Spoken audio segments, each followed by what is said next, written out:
Yet another 34mm gold watch with Breguet numerals. This time we're taking a closer look at a Girard-Perregaux, the reference 4829 from the late 80s, with a date indicator and moon phase. And killer patina. Hey guys, welcome to the channel. My name is Alex and today we are taking a closer look at this cute, maybe it's not the right word, but elegant Girard-Perregaux from the late 80s or early 90s. This is a model I haven't found too much information about, but still it's a very beautiful watch that if you saw my last video about the AP that I did that had Breguet numerals, well, this one, surprise, surprise, also have Breguet numerals. So yeah, I truly have a soft spot for Breguet numerals. But this watch is a bit interesting, I believe. I found it on an auction a while back and have had the intention to keep it for myself. I still haven't made up my mind if I'm going to keep it or not, but maybe you can shoot me a message on Instagram and we'll see and we can have a discussion. However,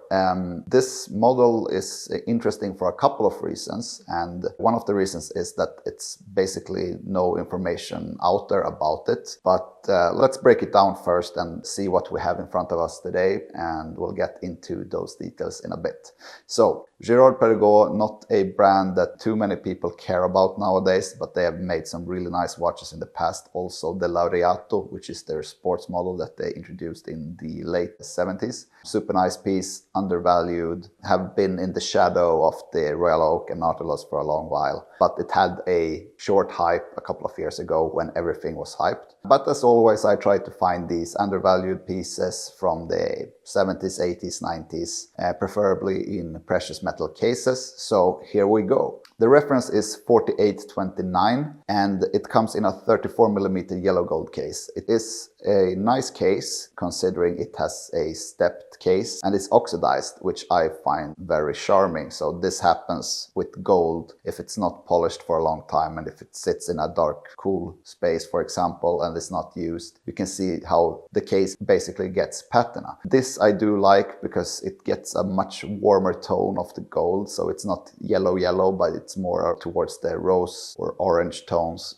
which I personally think is very nice. So this watch, I believe it was introduced in the late 80s. It has a moon phase indicator and a date indicator. And I've seen versions that only have for example, the date indicator. And I've also seen models that comes in platinum, for example. But it's 34mm, wears a bit larger due to these straight lugs. And you know, if you saw the previous video about the AP, you know, this one has Breguet numerals at 369. So yeah, it was hard to resist to not pull the trigger on this one. But I just like the aesthetics of this piece. It has these very nice and thin hands as well for the hour and minute hands. Kind of reminding me a bit of the early Parmigiani pieces, if you've seen those. And yeah, it's actually powered by a automatic movement with a micro rotor. So that's an interesting feature to this piece.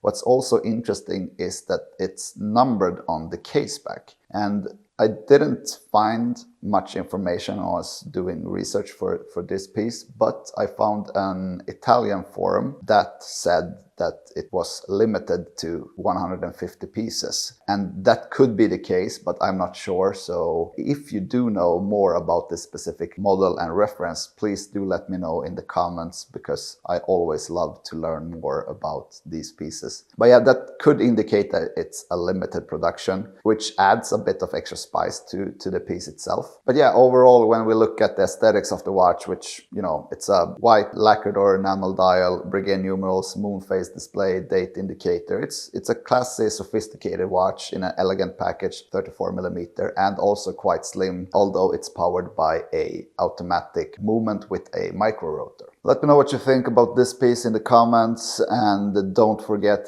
to like, comment, share, subscribe, and I'll see you guys next time.